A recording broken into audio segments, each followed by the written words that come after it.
iodometri dengan analisis kadar klorin. Yang pertama, perkenalkan, nama saya Ardiansa Saputra. Nama saya Najwa Farisa. Nama saya Samantha Maulidia. Nama saya Imelda Yunita Dewi. Saya Latifah Zahra. Analisis kadar klorin. Reaksi awal, senyawa klorin misalnya dalam pemutih mengoksidasi ion iodida menjadi iodin atau I2. Titrasi iodometri dapat digunakan untuk menganalisis kadar klorin secara tidak langsung dengan mereaksikan sampel klorin dengan larutan iodida berlebih yang akan menghasilkan iodin atau I2. Titrasi ini sering digunakan untuk menganalisis kadar klorin aktif pada produk seperti pemutih maupun seperti air keran. Titik akhir titrasi. Titik akhir ditentukan dengan penambahan amilum. Saat semua iodin bereaksi dengan tiosulfat, warna biru yang terbentuk akan menghilang.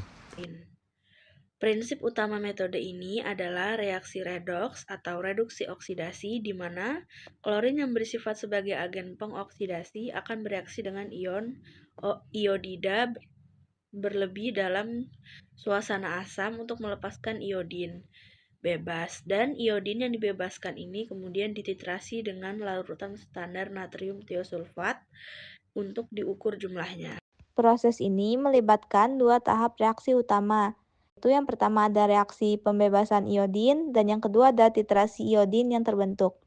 Jadi untuk penjelasan reaksi pembebasan iodin, yaitu sampel yang mengandung klorin dalam bentuk seperti hipoklorit C10- direaksikan dengan kalium iodida berlebih dalam suasana asam. Klorin mengoksidasi ion iodida menjadi molekul iodin yang berwarna coklat. Kemudian yang kedua ada titrasi iodin yang terbentuk, yaitu jumlah iodin yang dihasilkan kemudian dititrasi dengan larutan standar natrium tiosulfat. Natrium tiosulfat berfungsi sebagai agen reduksi yang mengubah kembali menjadi ion iodida yang tidak berwarna. Prosedur umum analisis kadar klorin. Yang pertama ada mempersiapkan sampel. Sejumlah sampel yang telah diukur dilarutkan dalam aqueous dalam labu Erlenmeyer.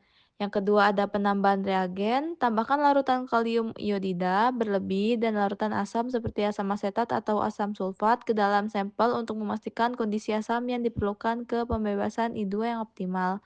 Yang ketiga ada inkubasi opsional, campuran didiamkan selama beberapa menit di tempat gelap untuk memastikan reaksi berlangsung sempurna dan mencegah penguraian iodin oleh cahaya. Yang keempat ada titrasi awal. Larutan yang berwarna kuning kecoklatan karena adanya I2 dititrasi dengan larutan standar natrium tiosulfat hingga warnanya berubah menjadi kuning muda. Yang kelima ada penambahan indikator. Tambahkan beberapa tetes larutan indikator amilum atau pati. Larutan akan berubah warna menjadi biru pekat karena komplikasi amilum iodin. Yang keenam ada titrasi akhir. Titrasi dilanjutkan tetes demi tetes dengan natrium tiosulfat menjadi warna biru tepat hilang, menjadi tidak berwarna atau jernih, menandakan titrasi telah tercapai. Yang ketujuh ada perhitungan.